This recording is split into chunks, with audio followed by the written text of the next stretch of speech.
Outsiders lived up to their name by winning IEM Rio, the major, as a dark horse out of nowhere, basically. No one had them winning this major before it began. They only lost one map in their whole playoff run. They lost two best of ones other than that at the major. One in the Challenger stage to Mouse, and they lost one in the Legends stage to Heroic. One of the craziest winners we've ever had, but one of the weakest playoff brackets we've ever had. There was obviously the whole weird scenario where the crowd could be there sometimes, it could be noisy, sometimes they didn't give a fuck and weren't really there. Other times they were there but then didn't make any sound. It was all over the place, obviously. Now, before the tournament, I don't think there's any way you could look at this team and say they would win the major. They were a good upset team. I've bet on them so many times myself, on my shows, on my Twitter. When they're an underdog, like, I love it when people price them way too high because they think, like, oh, this isn't a top team, they shouldn't be able to win. I love betting them as an underdog because they have just a style that is just way more difficult to work with.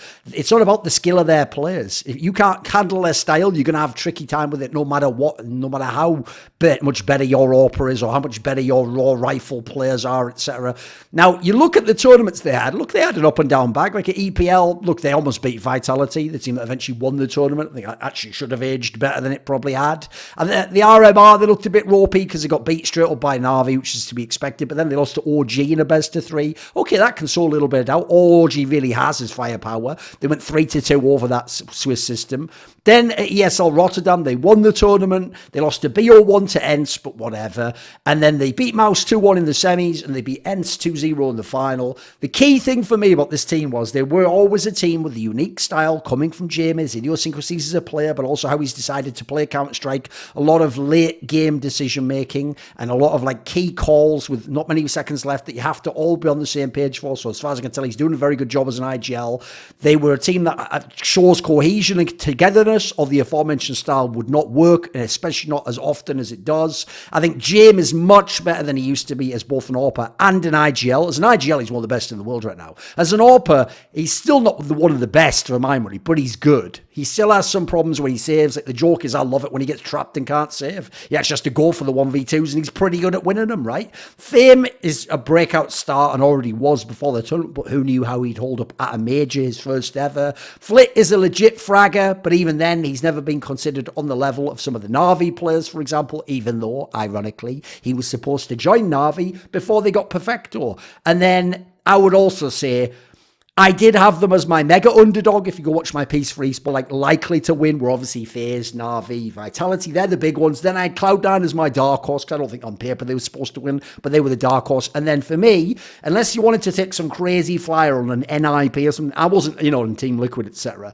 For me, it was at that point in time Outsiders, just because of the style of play they had, and if they got lucky with the right bracket. And guess what? They certainly did in both regards. The major itself, I don't think there were any real signs at any point that they could win this major until the playoffs began, because I think at that point in time, you had to favour Na'Vi, then probably Cloud9, maybe even an outside world for a Heroic or a Furia. I don't think you had the Outsiders, guys. Like, I had them on paper as my third most likely to win, but they shouldn't have won on paper. Like, if they played against Na'Vi or Cloud9, they would have actually been favoured to be the underdog and probably lose. Let's see whether that would have happened. Who knows? I personally think if they played Na'Vi in the final, they would lose. So once the top/elite teams were eliminated, now it got very interesting, because now any team that lacks experience and has any stage issues or has a hard time playing really tight games, that was exactly the sort of team that's going to be weak to Outsiders. So as soon as that happened, basically as Cloud9 got eliminated and then Na'Vi got eliminated in the first round, then yes, they became the favourite to win the major, and that's why I bet on them from there on out and was able to win a nice amount. I bet 5k for the final, and they were like 2.0. They were the underdog against Heroic. I got doubled up my money. Now, when you look at the tournament itself, they beat Fnatic easily, but you know what? They'd already beaten them very easily earlier on the tournament. Fnatic, probably one of the weaker teams to make top 8 at a major. Then they beat Mouse in the 3 maps in the semi-finals, almost 2-0'd them, by the way, with that overpass. Like, yes, they lost to them earlier on, but then they'd already beaten them in a best of 3 to qualify to the playoffs. I do actually think that was kind of a whack game overall. I don't think Mouse was truly in it. I don't think their players really stood up on stage. I think they just managed to use the crowd. Or maybe the crowd worked against Cloud9 and Cloud9 choked against them. I think Mouse is one of the weaker teams to have made top 4 at a major in history. including up there with the Avanga of a couple of years back, right, in 2019.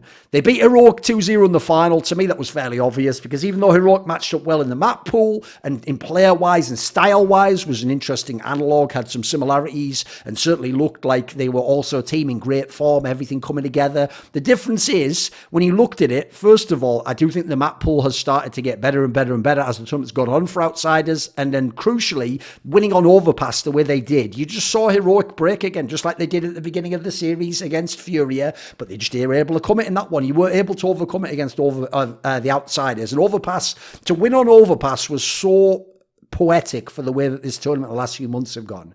Because one of the things they've done in the outsiders team is stop just always picking fucking Inferno, moved away from that, and now they're even allowing Overpass way higher in the rotation of maps that they're willing to play. And so you saw them establish it at this tournament. They were able to beat IHC, Vitality, Fnatic, Mouse. Now, some of those teams are big name teams. The latter two made the playoffs, and Vitality won Pro League a few months ago and was like third or fourth best team in this tournament coming into it. So to me, not only did they not pick Inferno, they let other people pick it or go to a decider, and they quite frankly looked a little bit better on Inferno. But the fact that they were able to bring in the Overpass and then have a Mirage, the other maps that we all know they might play, the Ancients every now and then, Vertigos. Actually, their map pool looked pretty sturdy by the end, because for me, it's about their style. If their style works, it works on most of the maps.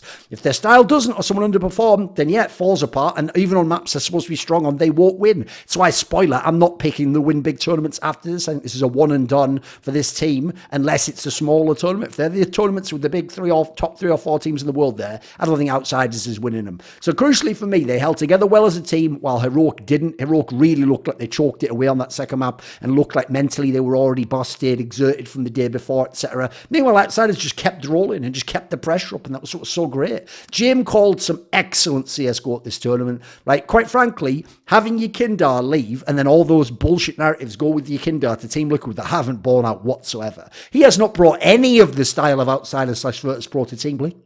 What sort of whack take is that? He's just a really skilled young player, by the way, who still hasn't got it together in terms of being amazing at majors, who's really good at entrying, doesn't even, by the way, just pure entry all the time, but just knows how to get his openings and give a bit of conditioning to the opponent and watch a couple of demos to see a few spots and throw some nice flashes and do some FPL plays.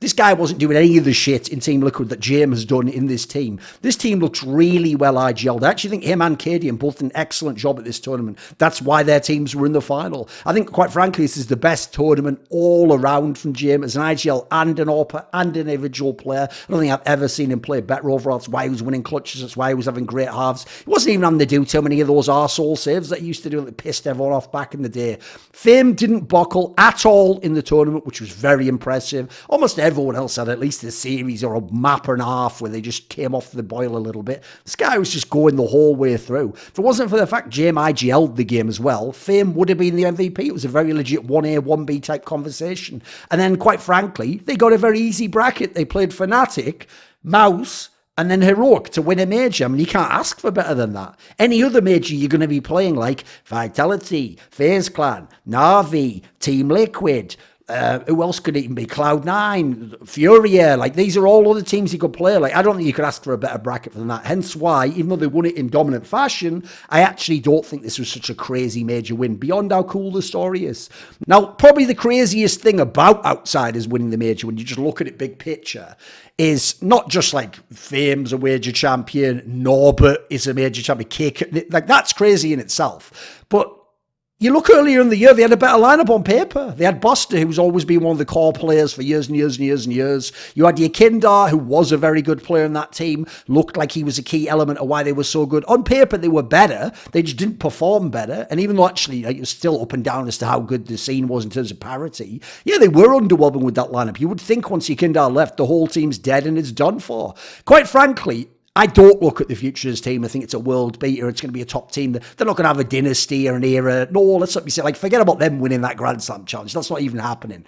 There's no way the firepower continues at the level it did here. They were 1.15 as a team after winning the whole major, and then 3 of their players were in the top 5 of the tournament. 3 players had over 1.24. I think Jame was like 1.35 or something. These numbers aren't happening again. Like, Fame could hit those numbers again. Jame's not going to hit those numbers numbers with any regularity. People like Flit, they could be around that, but that's a very good tournament for them. I think this is just way too high. There's no way Norbert's playing the way he did at this tournament. They're going to play better opponents in future competitions. People are going to get a better sense of their map pool. Actually, once you played them a bunch of times, people will start to get the odd fluky win over them, even when their style works. Like, it's just not going to continue. They're very good. Like, they're a really cool team to watch. I like to follow them. I think I like to enjoy watching them in the same as I enjoyed watching Ents in 2019. They shouldn't really be able to take on all these big teams, but they do, and they do it with their style and from the IGL and with less firepower sometimes. That's really cool as an angle to watch for and see tactically what they're doing. It's not plausible. I think they're going to rack up loads of trophies. They did get the Blast invite thanks to winning this tournament. By the way, how silly does that look now? I know it's about business, but the idea that the reigning major world champions are not a Blast partner team, and therefore next year they're going to face what Gambit had when Gambit was number one in 2021. You're the number one team in the world, but you have to keep going through those weird online qualifiers into Blast showdowns to possibly get into a tournament that features Complexity and Evil Geniuses, for example. Like, yeah, that is a bit whack, isn't it? Now, the VP org angle's an interesting one, because technically is that whole thing where supposedly VP's like being bought out by someone else and registered somewhere else. So in theory, they can go back to being called Virtus.pro, right? Which is an interesting approach. Let's see if that happens, because obviously the problem right now, as far as I know, is ESL and Blast both refuse to work with Virtus.pro until whatever conditions are met, which is, who knows about any of that angle. I'm Tobias from Australia, and welcome to Thorin's YouTube channel. It's a joke-free zone. This video was kindly supported by Ahmed Hadjou, Hades GOUD, Matt Pugnatio Rajcula, Animosity, Butt Pounder 420, Jensen Goh, Kovacevicd, Ord, Tobias Bernasconi, Tosh, Torin, and as always, special thanks goes out to my main man, Jerky's Minion. Would you like to suggest a topic or a guest for my upcoming content? Maybe you want to ask a question in my monthly AMA. Would you like teasers to find out who the guests are for upcoming interviews and shows? Maybe you want to take part in one of those lengthy esports discussions with me that can go all over the place. Well, if so, put your money where your mouth is and join the Illuminati today, where in the description box below, there's a Patreon link.